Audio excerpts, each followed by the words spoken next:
हमारा पहला एमसीक्यू है विच ग्लैंड एक्सक्रीट ऑयल। आपको पता है ये जो हमारी स्किन होती है ना, स्किन, हमारी स्किन में दो तरह के ग्लैंड होते हैं। एक होते हैं स्वेट ग्लैंड। स्वेट ग्लैंड वो होते हैं जो स्वेट यानी पसीना पैदा करते हैं, और दूसरा ग्लैंड होता है उसको कहते हैं सबीशियस ग्लैंड। कौन सा ग्लैंड? सबीशियस ग्लैंड। सबीशियस ग्लैंड कौन सा ग्लैंड होता है? वो ग्लैंड जो सीबम पैदा करेगा। सीबम आम जबान में आप यूं बोलें कि हमारी स्किन के ऊपर जो चिकनाई होती है ना, उसको कहते हैं सीबम। वो सबीशियस ग्लैंड पैदा करता है, वो यहां हमारी स्किन के अंदर पाया जाता है। ठीक है, ये ऑयल पैदा करता है जो कि लुब्रिकेट करेगा। लुब्रिकेट का मतलब चिकनाई लगाना हमारे जिस्म के ऊपर। तो अब आपको आइडिया हो गया होगा कि इस सवाल का जवाब बेसिकली है सबीशियस ग्लैंड। थायराइड ग्लैंड भी होता है बेटा। थायराइड ग्लैंड जो होता है ये जो है वो हमारे गले में बिल्कुल यहाँ पर लगा होता है। बड़ा इंपॉर्टेंट है, हमारे बॉडी का टेम्परेचर भी हैंडल करता है और बहुत सारे मेटाबॉलिज्म करता है, ग्रोथ करता है। जबकि जो एड्रीनल ग्लैंड होता है ना, एड्रीनल ग्लैंड, वो हमारे यहाँ गुर्दों के ऊपर पाया जाता है। This will be a adrenal gland, ये हमारे गुर्दों पर पाया जाता है। इसी तरह एक और नाम वहाँ पे मेंशन है, आइसोलेट ऑफ लैंगरहैंस। कौन सा है? Isolate of Langerhans. Isolate of Langerhans जो होते हैं ना बेटा, ये पैनक्रियाज के अंदर पाया जाता है, जो इंसुलिन पैदा करता है, ग्लूकागॉन पैदा करता है। ठीक है ना, तो ये बड़े इंपॉर्टेंट ग्लैंड्स होते हैं। जो बाकी एग्जांपल है इसलिए मैंने बता दी, क्योंकि ज़रूरी नहीं है कि एमसीक्यूज यही आएगा, बाकियों से रिलेटेड भी एमसीक्यूज आ सकता है, तो इसलिए पूरी डिटेल से आपको बता रहा। देन दूसरा एमसीक्यूज है बेटा, the number of the time of the heart beat per minute. वो कह रहा है कि एक मिनट में जो आपका दिल धड़कता है जितनी दफ़ा, उसको क्या कहते हैं? बेसिकली इसको कहा जाता है हार्ट रेट। हार्ट रेट इसको कहा जाता है। ठीक है,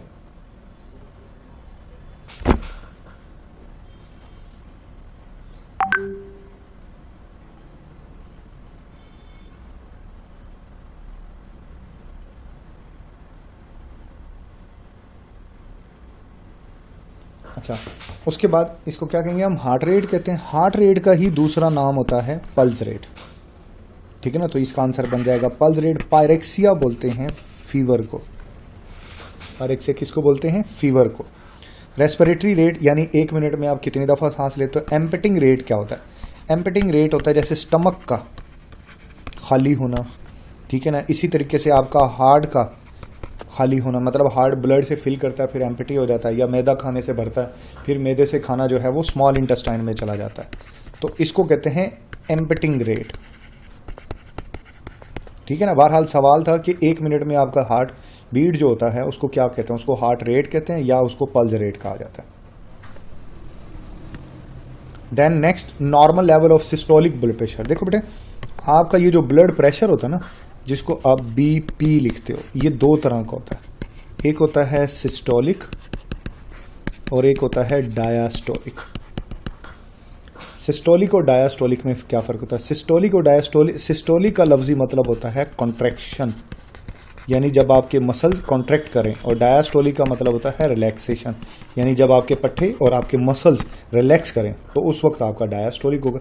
जब आपका मसल, जब आपकी बॉडी के मसल्स या आपके हार्ट के मसल या आपके खून की नाली के मसल कॉन्ट्रैक्ट करते हैं तो उस वक्त प्रेशर ज़्यादा होता है। प्रेशर क्या होगा? ज़्यादा होगा। और जिस वक्त आपके मसल रिलैक्स करते हैं उस वक्त प्रेशर कम होता है, लेस लिख सकते हो आप। तो नॉर्मल जो सिस्टोलिक होता है उसकी वैल्यू बेटा, एक सिस्टोलिक जो होता है ना, उसकी नॉर्मल की वैल्यू 110 से लेके 120 मिलीमीटर ऑफ मर्करी होती है, जबकि जो डायास्टोलिक होता है उसकी होती है 75 टू 85। ये 5-10 ऊपर नीचे भी हो सकता है एज के हिसाब से। तो बहरहाल सिस्टोलिक पूछा है, इसको हम ऊपर वाला प्रेशर भी बोलते हैं, तो इसकी नॉर्मल वैल्यू होगी 120। फिर which one of the following vitamin is produce by the human skin. देखो बेटा, ये जो ह्यूमन स्किन होती है ना, ह्यूमन स्किन, ये विटामिन डी पैदा करती है स्किन के अंदर ना, सॉरी, ये स्किन में होते हैं एडिपोज टिश्यूज। हमारी जिल्द के नीचे जो चिकनाई की लेयर है ना, उसको बोलते हैं एडिपोज टिश्यूज। जब इसके ऊपर सनलाइट पड़ती है, कौन सी सनलाइट पड़ती है, तो ये बदल जाती है विटामिन डी के अंदर।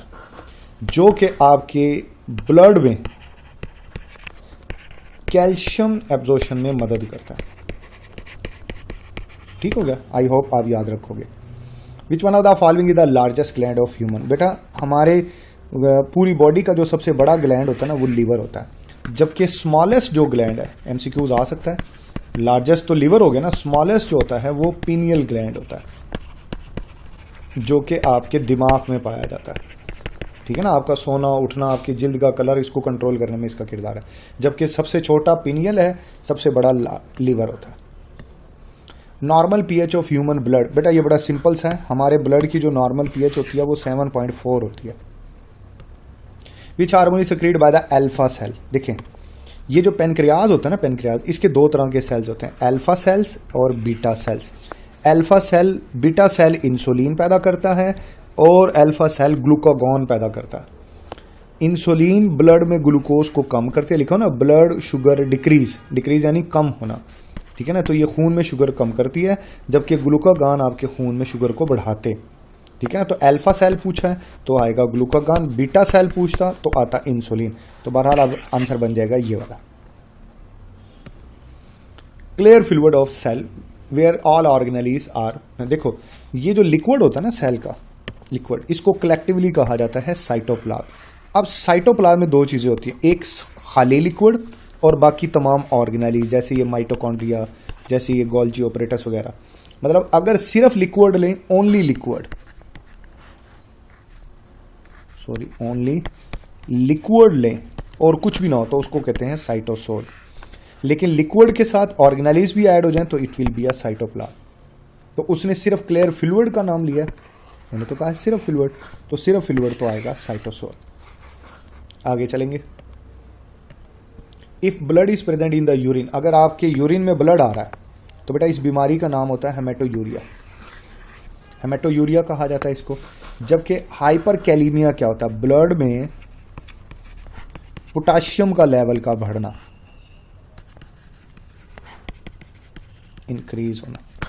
ठीक है, ल्यूकीमिया ये वाइट ब्लड कैंसर को बोलते हैं। हाइपर कैलिसीमिया क्या होता है, हाइपोकैलिसी, हाइपो का लफ्जी मतलब होता है कम होना, हाइपर का लफ्जी मतलब होता है ज्यादा होना। हाइपोकैलिसीमिया का मतलब है कि ब्लड में कैल्शियम का कम होना। ठीक है ना, तो क्योंकि किसी भी तरीके से कुछ और भी एमसीक्यूज आ सकता है तो समझाने का मतलब यही है। तो आंसर बनेगा बीटा। देखो ये वाइट ब्लड सेल बढ़ रहे हैं ल्यूकीमिया के केस में। ये Ahmad college of health science, बेटा ये मुजफ्फरगढ़ में हमारा pharmacy technician, medical lab, operation theatre, dispenser के हवाले से कॉलेज है। मुजफ्फरगढ़ के जो स्टूडेंट हैं वो वहां से रब्ता कर सकते हैं। Which glands excrete oil to lubricate, ये पहले आ गया। 3 एमसीक्यूज रिपीट हुए हैं, मैं इनको स्किप करता हूं। 13 है तो ये भी सॉरी रिपीट हुआ हुआ। सैक लाइक फंजाई, देखो बेटा सैक लाइक फंजाई ना, सैक बोलते हैं शीट की तरह, ये एस्कोमाइसीट्स का दूसरा नाम है। ठीक है, जबकि बेसिडियोमाइसिटीज को क्लब फंजाई कहा जाता है। ठीक है, डिट्रोमाइकोटा को कहा जाता है इम्परफेक्ट फंजाई। ठीक है, इसको जाइगोमाइसिटीज भी कहा जाता है। तो आंसर बनेगा बहरहाल सैक फंजाई, एस्कोमाइसिटीज को बोलते हैं। किलिंग और रिमूविंग ऑफ बैक्टीरिया, बैक्टीरिया को मार दो या हटा दो, तो इस मैकेनिज्म को क्या कहते हैं? बेसिकली इस मैकेनिज्म को स्टरलाइजेशन कहा जाता है, कि आप इसको हीट के जरिए भी ख़त्म कर सकते हैं, रेडिएशंस की मदद से भी ख़त्म कर सकते हैं। मुख्तलिफ तरीक़ेकार होते हैं। फर्मेंटेशन क्या होती है, देखो ये समझना है ये क्या होती है। बेसिकली ये एनारोबिक रेस्पिरेशन का दूसरा नाम है। मसलन कैसे, मतलब विदाउट ऑक्सीजन जो होती है ना, ऑक्सीजन के बगैर जो रेस्पिरेशन होती है उसी का दूसरा नाम फर्मेंटेशन है। मसलन इसके अंदर पायरुविक एसिड जो होता है, ये अगर जो है ना, इसी से एथानॉल बनता है, मशरूबात बनते हैं, ऐसा यीस्ट में होता है, शायद आपको याद आ जाए इस तरह।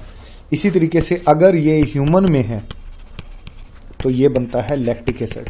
तो ये दो तरह की फर्मेंटेशन होती है, alcoholic fermentation, lactic acid fermentation. Basically ये एनारोबिक रेस्पिरेशन की टाइप है। सोलबलाइजेशन होता है किसी चीज का हल होना, स्टेबलाइजेशन होता है किसी चीज का अपनी मौजूदा हालत में बरकरार रहना।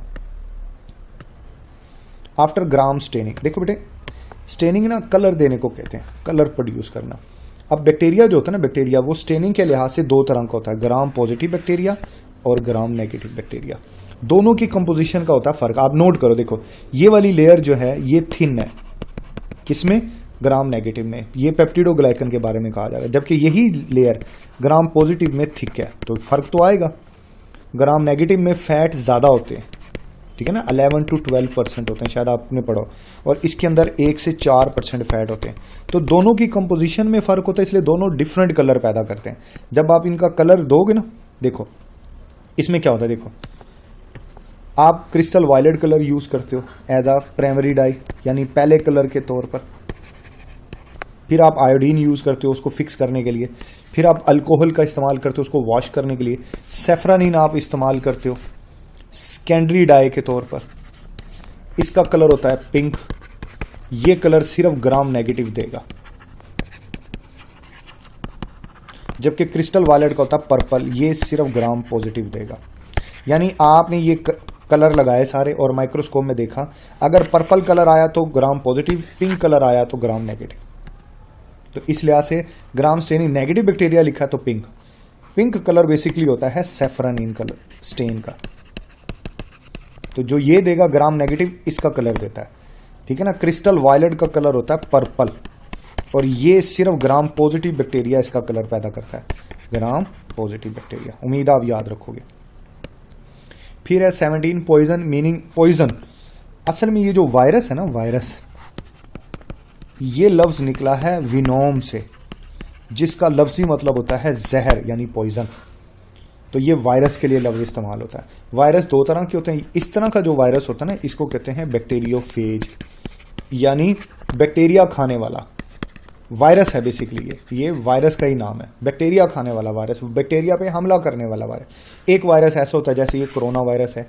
HIV जो एड्स होता है ना, वो भी इसी तरह का होता है, ठीक है ना। बैक्टीरिया पर अटैक करने वाला वायरस इस तरह का होता है, बैक्टीरिया के अलावा अटैक करने वाला मोस्टली वायरस इस तरह का होता है। इसमें इन्वेलप होती है, ठीक है ना, जिसके ऊपर ये इन्वेलप दिखाई दे रही है। ये यहाँ कोई इन्वेलप नहीं होती, यहाँ कैप्सिड होता है, यहाँ पर कॉलर होता है, शीट होती है, बेस प्लेट होती है ऐसे, और फिर ये स्पाइक्स होते हैं, ठीक है ना। थोड़ा थोड़ा बुनियादी बता रहा हूँ ताकि कुछ कुछ बातें रिवाइज हो जाए।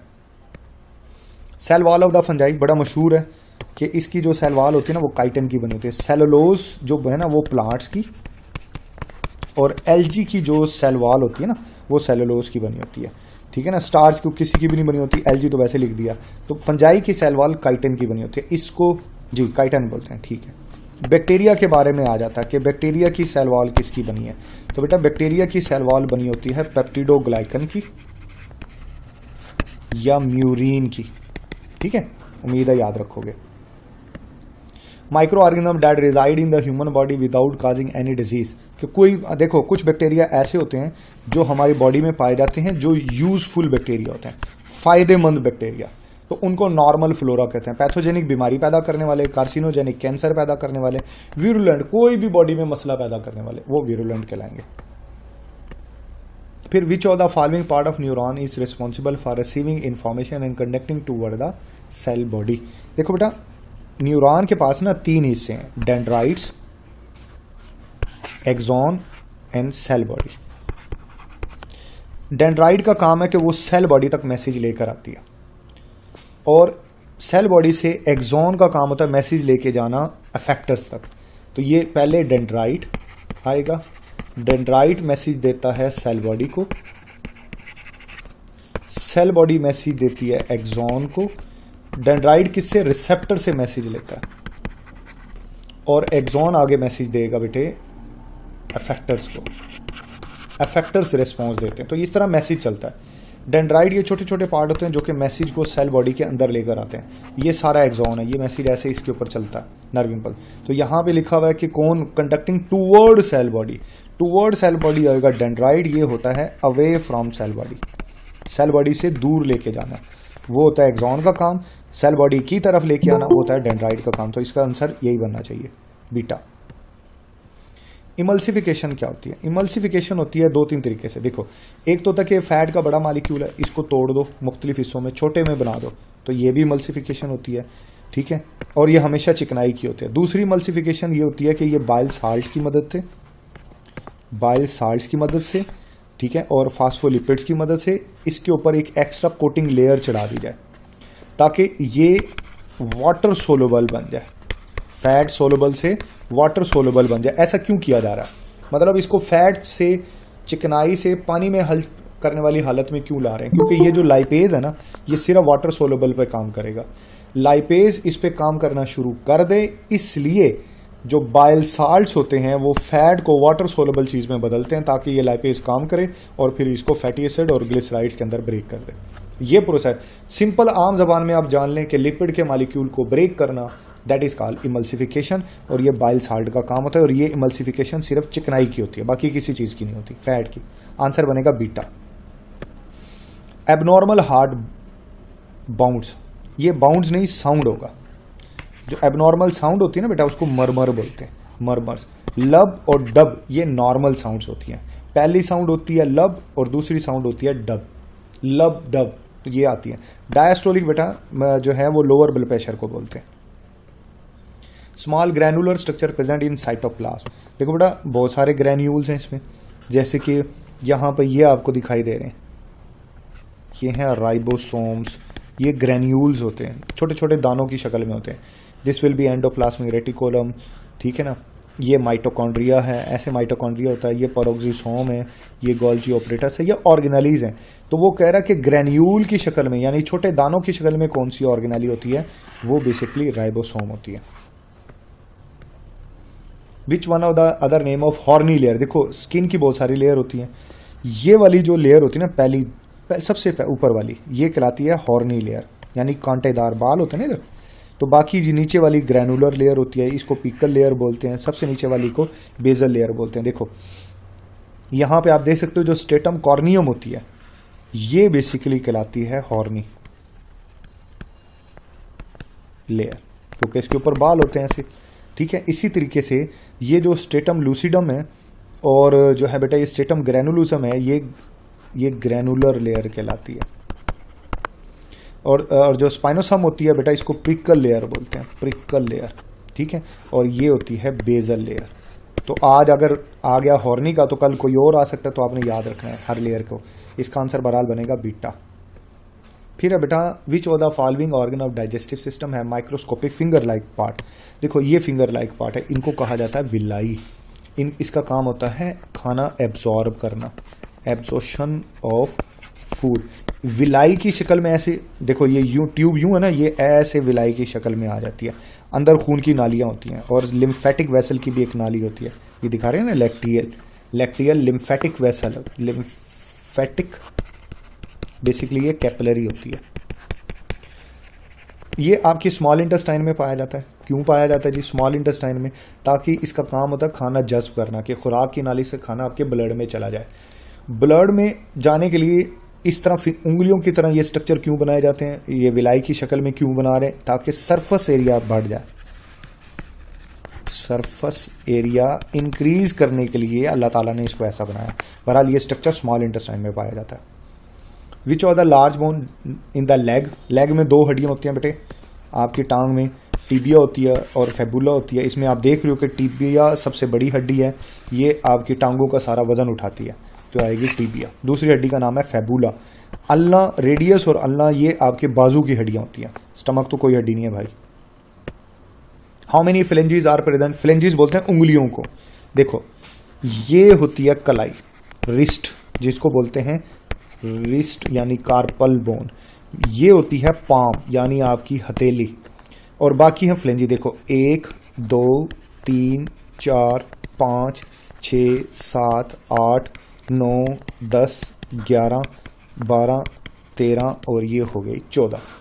तो 14 आपकी फ्लेंजीज होती हैं, यानी उंगलियों की हड्डियां, आपकी फिंगर्स बोन जिनको कहा जाता है। एक हाथ में ये 14 होती है, दूसरे हाथ में भी 14, इस तरह पाँव में भी 14 और दूसरे पाँव में भी 14, यूं यूं होती हैं। आंसर बनेगा बीटा।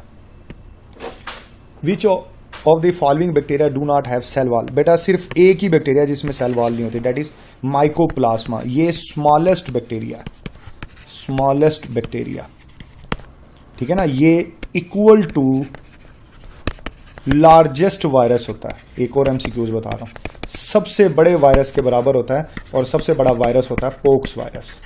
ये बात बताने का मकसद ये है कि आगे भी कोई बात आए तो आपको याद रहे। बाकी बैक्टीरिया में सेल वॉल होती है, वो मैं पहले एमसीक्यूज में बता चुका हूँ। बैक्टीरिया की सेल वॉल पेप्टिडोग्लाइकन या म्यूरिन की बनी होती है। विच of the following immunoglobulin play in allergic, बेटा एक रिएक्शन है, ये इम्यूनिटी के चैप्टर में से है, IgE इसका आंसर आएगा। Which of the following type of hyper sensitivity is also called cell mediated, बेटा ये मैंने चारों टाइप्स लिख दिए हैं इसमें कि इसको IgE मेडिएटेड बोलते हैं, इसको मेडिएटेड बाय एंटीबॉडी बोलते हैं, या सेलुलर साइटोटॉक्सिसिटी बोलते हैं, इसको मेडिएटेड बाय इम्यून कॉम्प्लेक्स बोलते हैं, और टाइप 4 को डिलेड टी सेल या सेल मेडिएटेड इम्यूनिटी कहा जाता है। तो इसका आंसर बनेगा टाइप 4। यहाँ पे हमारा पेपर बेटे आधा हो गया, हाफ इंशाल्लाह मैं कल डिस्कस करवाऊंगा। ये डिस्कस करवाने का मकसद ये था कि एटलीस्ट आपको वो पेपर का मतलब पेपर में 60 MCQs होते हैं, 60 MCQs में से अगर आप 60 के 60 ठीक कर लें तो आप पास हो जाते हैं। MCQs वाला पार्ट बहुत मतलब थोड़ा सा कॉन्सेप्चुअल होता है, समझने के लिए बहुत ज़रूरी होता है। तो आपने इसको गौर करना है, ये आपको बड़ी मदद करने वाला है। इस पेपर को आप सेव कर लें, बार बार सुने पेपर आने से पहले, तो इंशाल्लाह ये पेपर आपको बड़ा हेल्प करेगा।